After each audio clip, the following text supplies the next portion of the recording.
kosepela kosentir kaka wa epai moko ya nsimbilele veut dire mosala ezosalama sala vraiment toa ba ONG ba fondation mais sali pena preuve du travail bozela bana tuba ya to bana no interview la bio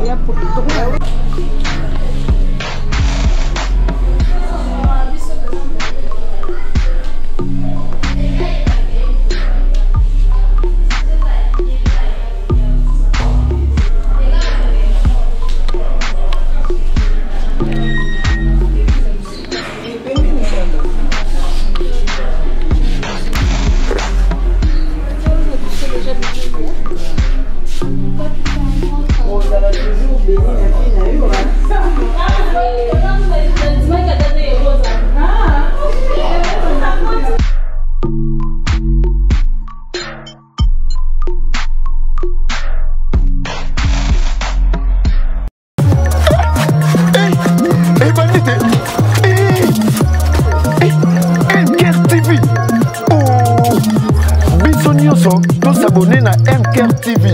Côté Kokuta, Milenia Kitoko, Babara Boy. Pose au gars na MKR TV. On sait Mélanie. Tu m'as mis là, Miloko est bon na MKR TV. Na ba tête vous vous avez monté. Bisonyoso, pour le roman na Babara. Na MKR TV. Okuta ba théâtre, il y a Kitoko. Musique, il y a Kitoko. Artiste comédien nyoso. Boya, Fukuna, Milenia Rubin Mezawana.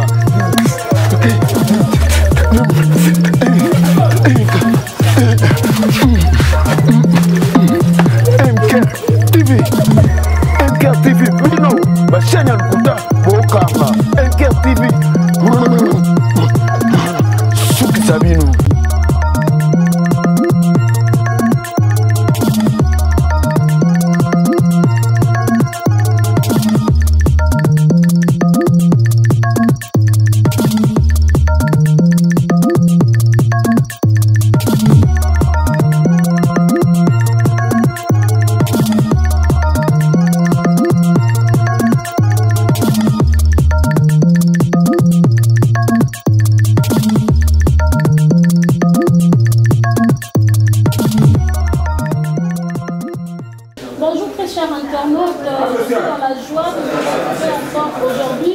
Dans le cadre de votre émission Cœur de Femme. Alors, je suis Grace Maïmouna, vase d'or de la presse, votre humble servante.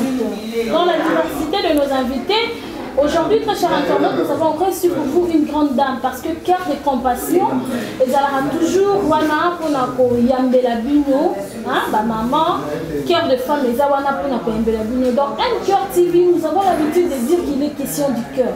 Parce que lorsque tu as un cœur, tu vas aider, tu vas donner. Lorsque tu as un cœur, tu vas penser à ceux qui n'en ont pas. Alors, dans le cadre de cette émission Cœur de Femme qui parle plus de l'orphelin, nous avons reçu une grande dame. Une grande dame qui fait des actions, qui a sa fondation, qui a plein de bonnes choses, qui fait tant de bonnes œuvres. Alors, avec Andy Mutombo, nous allons découvrir cette grande dame. Andy, est-ce qu'on peut faire sur caméra? Tout le monde a vraiment... Maman, la biso auto-embi les lots, cœur de compassion. Alors, on dit à fonder le sur caméra vraiment, mais avant tout, permettez-moi d'enlever mes glaces parce que devant hier, il faut bénir Tokita. Et avant de la saluer, j'aimerais d'abord dire un grand merci à celle qui est aux États-Unis d'Amérique, Sarah Bulaka, depuis les États-Unis d'Amérique, précisément à Colombie. Merci beaucoup, Todana Maman Sociale. C'est bel et bien Madame Yasmine. Hein? Madame Yasmine.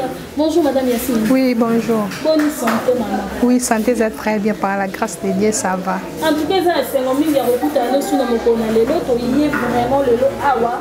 La fondation Yasmine, il y a vraiment la machine, la Pascal sur avenue Loubaki. Chaba. Chaba, numéro 31. Ils ont mis vraiment fondation Yacine Bilé, les mamans Yacine Bilé, en tout cas le bon yana nous. Merci. Na dutaki. Dutaki ma kasi. Tata moi c'est na fondation na ndima kité na ba âge moye, na ba jeune fille na beauté nyonso to ko mona mwasi ana motema ya kosula. Alors maman Yacine Bilé, le nous on se présente que ça nous internet de son beau Bonjour Nabatunion Sorbazo Landanga, c'est maman sociale, maman Yancine, fondatrice des fondations Yancine Bilele. Merci. Merci beaucoup maman Yancine pour notre présentation. Fondatrice ya Yancine Bilele. Alors maman Yancine, tu nous motoye ba masona biso lelo. Eza kana ndenge nini? Eza kana na vision, na ndoto. Nzamba lobela kayo to okandaka boyeko obi na mbongo ebele obi na sa fondation. Oui, merci beaucoup. Grâce Maïmona pour la question na yo. Eza ndoto teza vision bo mwana. Na okolo na âge ya 5 ans. Na bana ko ebisa mama nanga ke anga soki na koli na osala orphelinat.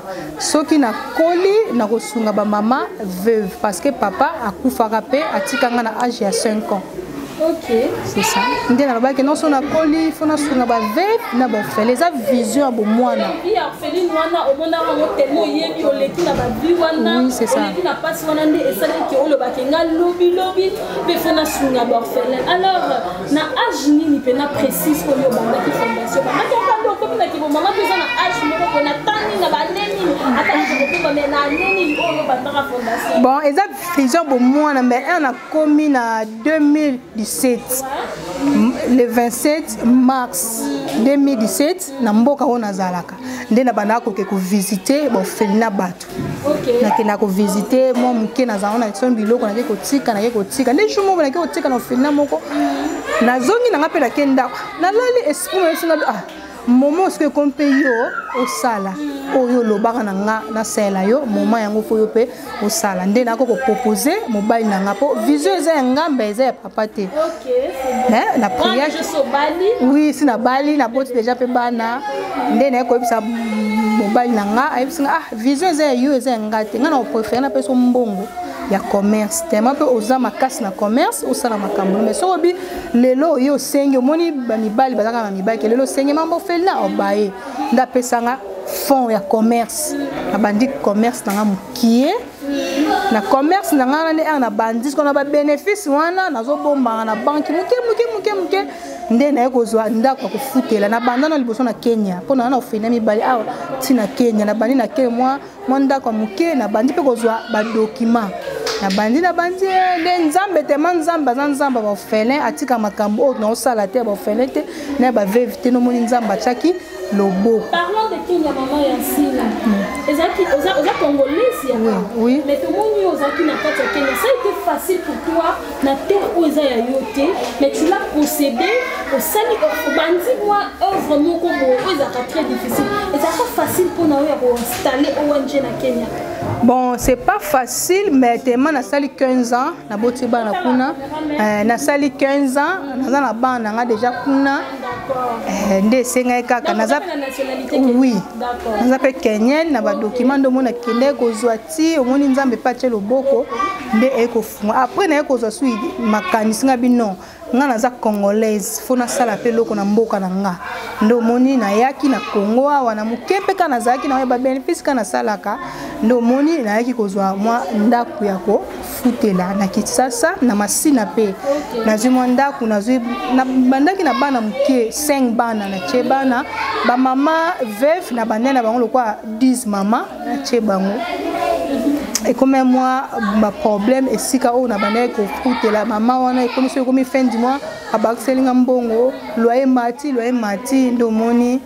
Tellement ma caméra c'est les angles ma faire bandé, domoni nzamba ko ça langa grâce mobile langa, ayo sommelanga et si quand comme cadeau. Domoni na ebisi yo pesa cadeau mais nga no préféré na chango Ophelina. Papa pesa cadeau ango bandaka na ndenge nini avant ka babi Yancine na pesa cadeau lo pango te za na ndenge nini. Bon maman esika o to bande ko frutela babande ko compliqué ba problème et comme bonne na mona na commerce ko lela nga ba nzambe o pesa nga te sika na nga moko te pona za na bana na nga na vision yo pesa nga alliance na sala na yo do moni nzamba za nzamba ba ofele do lelo nzamba pesa nga mo esika o bokutinga ndo mona cha bana na nga lelo bana ba komi 30 bana na bandaki na 5 na komi na 30. Maman Yancine ni sito beloko moko okomi na orphelinat obandi na Kenya et puis na Congo mais to komona bana ngo ba orphelin ngo ozora bango ndenge nini okendaka na commune tous les carana banzela, tous les carana on doit se le dire. Malgré ONG ça mais pas dans aussi la carana parce que au sein de rendez ni pour recruter orphelin na orpheline. Oui, merci beaucoup pour la question na yo. Bana mususu na zo bango na nzela. Na ko mwana mona neti moko zwana na zo na nzela azolela na tuniye tana na papa te babi na zando na zuembe na zuyo faut commune eyeba parce que ba pesa biso ba document tozana ya bana nyonso bana mususu pe commune ya ko tikela biso bango bana mususu pe zaneti na église que pasteur mobo azana bana belé abokola azana makoki soute ya olesa bango te azana droit ko tika bango na orphelinat ya ye na bango tozwaka bango secrétaire na commune po tozwa ba document po toboyaka ke tozwa po lobi ba parents babimi ya moto ke nous toujours document na commune. C'est ça. Mais comment on a maman Yancine Bilele les loups orphelins n'a pas abandonné n'a évité Yancine Bilele sur les arènes n'a pas orphelin à Pamba. Quand on a pas n'a pas retrouvé bon Angela ba kandi bango bando qui ba victime à sorcellerie, ba victime à ba fausse rumeur, ba fausse information sur ban. Est-ce que une mot sur ban au ban sera un orphelinat? On va pas qu'il le quitter, au détecteur ça ban document côté n'a pas orphelinat. Bon on a koloba au moins le loba bana mingi o ba hotelinga à cause ya ba prophète. OK. Ba okanga bana mingi bandoki. Nga déjà tant que ze loko nzamba tsa kati na nga. Nzo mona loko nzamba tsa kati na nga. Na zu déjà mwana wana ezate ke na tsa azandoki te. To sambela to ke na ba église na pasteur o ayaka pona ba prière nga moko pe na bana biso chaque pourquoi to priaka to ke na pe zamba mangengenge to ko prier to zongi. Po lelo mingi bakanga ba bandoki baza bandoki te. To ko comprendre okanga lelo na ba felina onde tozo bokola bana. C'est ça. Merci beaucoup maman Yancine Bilele. Alors nous continuons avec maman Yancine Bilele dans cette émission Cœur de femme qui parle de cris des orphelins et je fais appel à celui qu'on appelle Igending en du dollar rouge de Andy Molicho la brésilienne. Papa tikana ouera, tikana obina filé, maman Yancine. Voilà encore à Christophe Colombe depuis la France, à Massingoy depuis les États-Unis d'Amérique, pourquoi pas Mampouyalos depuis la France, Balobi. Maman Yancine Nye au fondation Yancine Bilele puis nous voit ba toi cœur de compassion bo kota na ba fondation venir boya awa pena masine en tout cas to yeto moni pena qui sale penza et fanda vraiment. Alors maman Yancine tomoni yo oza maman na kati ya ndako oza pe maman na kati ya orphelinat on partageaka to na ndenge nini na orphelin na ba za na bato bazora bana en charge yo bandi na ndako to yo moko posa na temps particulier oyo za la rapena ban na ndenge ni partageaka ndako na ya. Oui na la mukana tongo na kipepe mobali nanga papa bana na sele déjeuner aller ameli ake musala na kipepe bana nanga po na za 3 bana. OK. Na kipepe après wana nazui mutuka na yeti apot awa naka chaque jour. Eza le quoi oui eza musala na ngai eza o baza bana na ngai eza te ke po na lokoti bango so baza bana na ngai motema chaque jour naza awa tongo 17h na kangi moi bureau na ngai ozo mona na kangi yango après nazongi ndako. D'accord, merci beaucoup. Toza komona maman Yancine Bilele. Lelo oyo ba ONG bima ebele. Ba fondation mo pe bima ebele. Hana ba tumisusu bazuka moi $100,000 à partir à poto ba parti. Est-ce que yo ozwa kapé ba partenariat ba nous appelle ba partenaire solide. Tant que ici à Kinshasa pe na Kenya, wana ba to pe ba sura comment ba contribution na bango pona bien ya bana. Bon, net en kin partenaire nanga numéro 1 c'est Jésus-Christ. Deuxième eza mon mari azo soutenir de 100%. Mais na ebi kende pe na leki na chaîne na bino nzambe ako toucher oui ako toucher ba maman nyos o baza na poto ako toucher pe ba maman o baza na Congo po ba soutenir nga na première dame maman Denise pour soutenir première dame maman Denise na ebi ki ako soutenir pe bisopo loboko moko etongaka elamba te nazo senga penza lisungi yo moko moni bana bambeto za na se esenga momo bambeto ya étage moko lia na bango mo basani mwanini na ba mama oyo ya poto pona poto babwaka biloko ya bilamba so basangiseli ngango batindeli nga esalaka bien mpe nzambe baofele na baveve akosungama en plus naza na 200 mama veve 50 mama oyo napesaki badon ya commerce natikali na 150 mama yango naosenga na mama Denise atala mpe masina Changu mama Denise aya penza na Changu ba soutenir fondation Yancine Bilele. Ok, merci beaucoup. Je pense que le message est passé. Bino ba obo akana mbongo, bino ba obo akana ba bien, bino ba obo zanga mbongo na bino zanga musala. En tout cas, permettez-moi de le dire.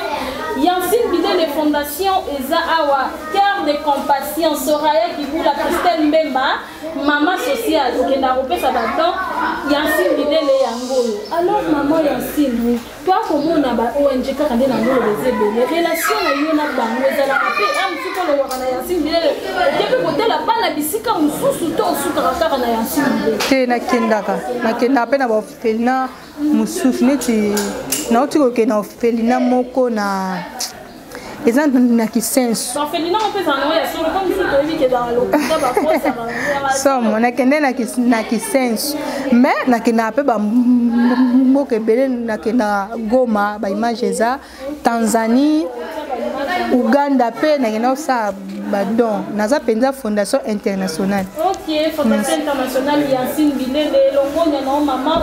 Alors ba difficulté ni o na musala o bo musala ni oza na difficulté et arrive pas que la difficulté problème moko payer là yo na musala o dengo sala malgré ndengo vandi o boti déjà ici ça mais ana tant que on trouve pas une difficulté moko bo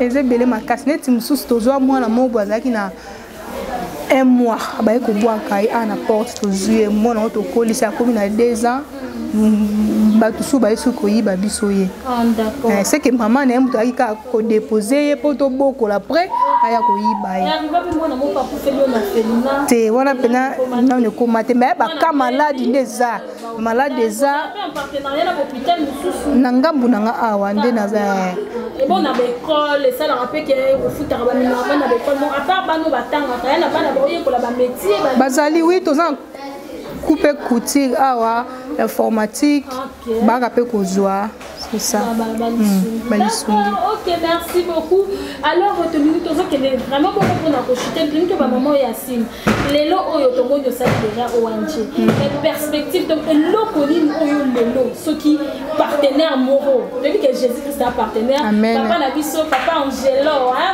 ndela maman Yancine azape mais lelo ce que je suppose ozo ça la popé fondation et mata c'est ça alors monument oyo lelo ko tika na bafele ata soki lelo zate bazotala Yancine Bilele bana na yo ba popo no ba ba oh eza maman na biso eloko ni oko tika lelo monument. Oui, merci beaucoup pour la question. Eloko comme ça na statut nanga il faut na salle école na hôpital. Merci. Nde yango na ko tika ata lelo na ko zalate mais na biki na okufa na 150 sina esa nzambe mais eloko na tika eza hôpital na école monument nanga hôpital na école.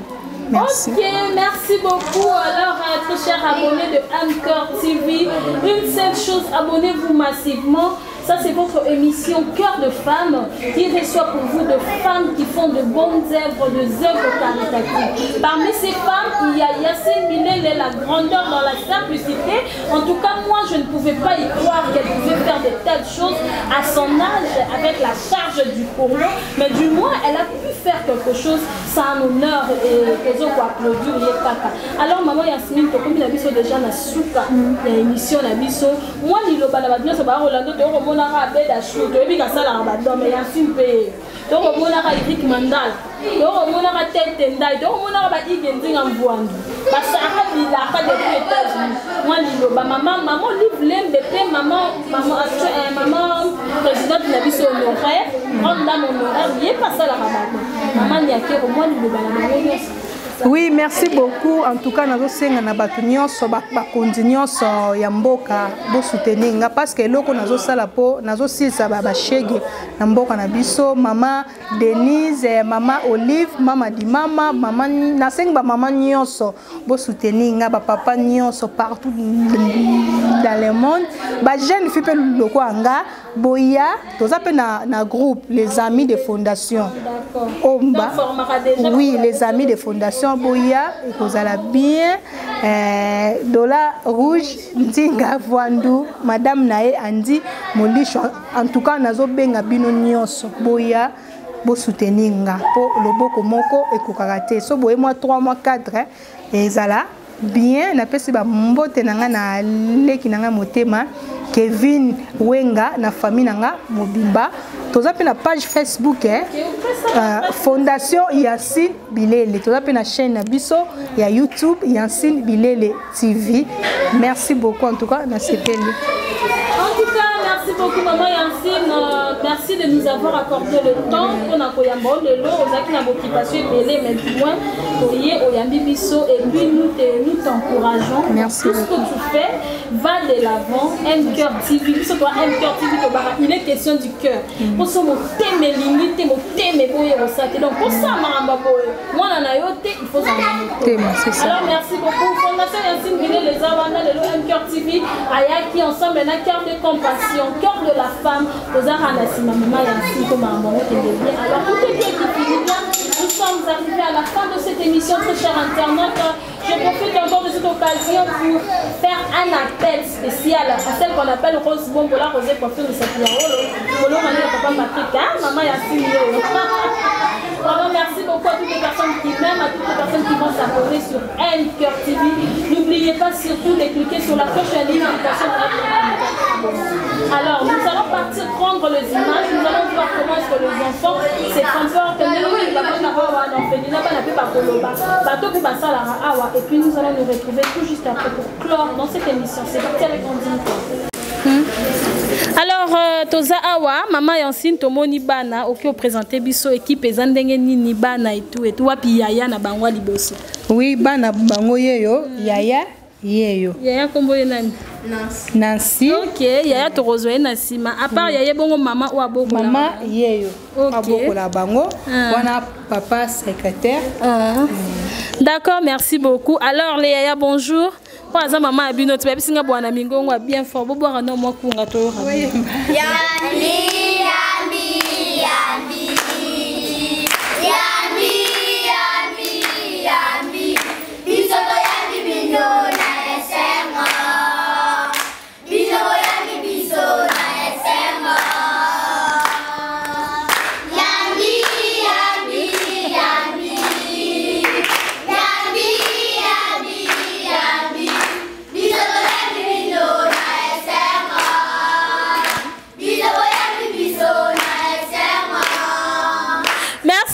Merci beaucoup maman Yacine tolingi yo zalate poto soana bon bien poza to maman Yacine na bando souffler bango mama na matoi yo de to turo soana est-ce que tu to sola na bana to ye bandenge ni bazala est-ce que maman Yacine marambo ebisi biso a considérer le bien solo man ebi keza ya solo.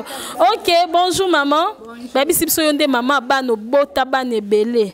Hein, maman ça rondenge nini komona ke o se retrouver si kamoro boina milimo o yo kanara teme o kutaina bango est-ce que ça sera facile pour nous? Liboso na za mona kilo makasi. Liboso ba na za mona bien te ba ne belé bona kokoka mesiko na koka penza. Est-ce que ba difficulté ni nos arana ngona bango a poto komona misuba mike misuba mikolo misusu ni difficulté ni no yokuta na bango vendre na makelele wana to monyo pe moi age comme nango déjà okende mais ozaka toujours na bana ba difficulté ngona. Ba difficulté za awa kaka bilamba na bango na ba place à kolala na kolia na kolia na bango difficulté za ka yango wana bilamba ba place à kolala na kolia na bango na ba classe difficulté ezaka yango wana. OK, toyoki biso nyonso. Alors lancez-moi appel na bato nyonso ba kolanda biso libanda mboka pe na Congo poto bi na Congo bato mbongo pe bara bazala. Alors lancez-moi appel na bato nyonso ba kolanda biso poto zo pe na temps mingi. En tout cas nazo ebisa Congo mobimba bao bazui occasion ya possibilité bao bazala ba moyen bo soutenir maman oyo potala neti bana boy ba ofele Maman azoko encadrer bango kolia na bango. Malgré bozueza makasi te mais bazoko lia ndengo zomona boy poko balé tongo balé poko balé tongo balé. Ba classe pe moi muke mais finalement penza ya classe eza penza te. Fallait penza ba kondi bo soutenir maman oyo. Po bano nyonso bazotanga me ba kaye. Bazo bamsu bazo benga na bango ba o baza ba classe à moi likolo bazo benga na bango mais makoki penza ezate na bambetu penza ezate toza ba éponge bazo la na se mais fallait siko baza moi ba éponge et mata likolo bambetu. D'accord, merci beaucoup. C'était la maman de cette place. Alors ceux qui maman yansine na comité maman alambara maman avant na bana yo. J'espère que boyo kibino nyonso vraiment pas si ya maman. Obi ko boko la bana tozara na bango mi balé mi satu na ndaku mwana bango belé boye, ce n'est pas chose facile. Ça qu'elle se aussi dans la journée moko. Alors je vis le plus petit, le plus jeune, hein, plus jeune pe bazali na lingi penza na pesa bango tambote na bi ke ba ko lo ba makasi te mais tozwa yaya na sima tozwa le plus petit. Yaya, bonjour. On nous va noter. Yaya, bonjour. Yaya, bonjour. Bonjour. Comment on a? Samuel. Ah, Samuel, oza kitoko, hein? Merci beaucoup. Tozaki wana tolinga bana pe baloba, tolinga ke bana ba to moni ke pona ko lakisa batu ke ezana ba plus jeune. Moi na mukie bona kati orphelinat, pembeni ya maman na été, ce n'est pas chose facile. Alors toujours félicitations à maman Yansine Bilele. Alors Yaya, bonjour. Bonjour. Babi onde ya baleki kombo nona. Nancy. Nancy, okomi na âge 15 ans. Oya orphelinat na âge 2 ans. Okutana na maman Yansine ndeni. Maman ya 2 ans wana babwaka kona nzela to ndeni. Akutana ni na pont afandi na olela. Yango azwanga yo tinga. Wana baba ekozala ndoki. Papa kufaki pasi nzala. Yango wasi wana fana na nini na pont en famille. Ba onyokola nga pasi wana na kima na nga na kina nga na kifani kwa pont. O aza mutema malem lokwa mama ya enseigner mutu lokota. A lokota nda ye na obobandi kokola. Eza facile kokola na baleki yo baza yo te yo ya ko encadrer baleki. Est-ce que ça sera facile pour nous? C'est facile pour la médecin bango. Combien la classe? 4e. Donc année prochaine, 2 ans après au cause diplôme d'état. Et là on y nous rolo banabatno so ba Rolanda biso bino batboko vivre en orphelinat. Et ça vimoro, et ça bozo vivre mais oyebi que ça vimoro et salaire moro pas si zo vendre au kanti baninga msuba na ba parents. Mona maman moro bazwa bino encadrer bino bozo sanga kolia te romelate. Cri na yo, cri parce que biso o les émissions ba orphelin ba la saka cri na yo ya orpheline okoko lansango na bana na sembo soutenir maman ya sina biso pour ni simplement l'autacité bo sunga e po biso pas sunga biso mke o azomona na on tolia a tozana bambetu te tolia na passe bilo ndambo e mona mais to tonda te tolini bo bâtir biso mususu en plus na biso pour na classe lundi le roi le bando benga biso toza 4 na 4e sur comment nyo so charge wana akosi pourtant ngote bo za e moko bo soutenir biso maman tansi na poto ba maman nyo ya poto ma Denise bo soutenir maman Sarah Bilaka bo soutenir biso bo tika maman e moté parce que nous pambo ya bino. OK, merci beaucoup. Je pense que yoka kaya ndo lobi bat misubi bazaya rolobo za leki misubi roloba. OK, tozo zo skole ki ne à mobali. Bonjour Yaya. Bonjour. Comment ça va? Ça va bien. Comment on est? Josué. Yo en classe ni Josué. 4e. Oyaka a na âge ni. Est-ce que ki oyeba? Tina bosan. Oyeba ozaka mukie makasi. Ko fanda boye sala rondenge nini? Donc na ko koloba souté pour ndenge o mama sa ela biso ya lo bebele za la kate. Nota la. Nde to fandi boye sala nga bien papa onde na zakina na kati ya ndako na ndo fanda liboso. Moi kuna fanda na ngawa natika na nga a libela. Yango na sepela ko vanda na bango kozana na bango libela na libela. OK, lancez cri orphelin parce que les émissions il y a cri des orphelins, les cris de l'orphelin. Lance un cri à des gens qui te regardent face à la caméra. Donc na 5 ans na bakonza mboka bosunga biso botika biso boete. Po tozana bambetu mukie bambetu ezana ngwibele te. Tozolala na kaka, tozolala na okangama ba misuba olala na se et ça la bien te. Po ba misuso balala na se ba oya okonda mais ata tolia bien te esenga bosunga biso ata ya moke ezangi bosunga biso kana oyo ya moke wana esa bien. Merci beaucoup les yaya. En tout cas, esalinga pasi pe mawa komona bana koloba boebo sunga ONG Oyo fondation plutôt Yancine Bilele. En tout cas, maman osa musala ta bane bele boy. Bane bele boy, ce n'est pas chose facile. Alors pour clore, nous allons prendre un papa qui est là. Maman déjà a présenté Kibisoye. Alors bonjour papa. Bonjour. Kombo nanga Junior Kibolo. Tomoni yom to au réceptionnaire à Borfela na Borfeli. Oui, zanga.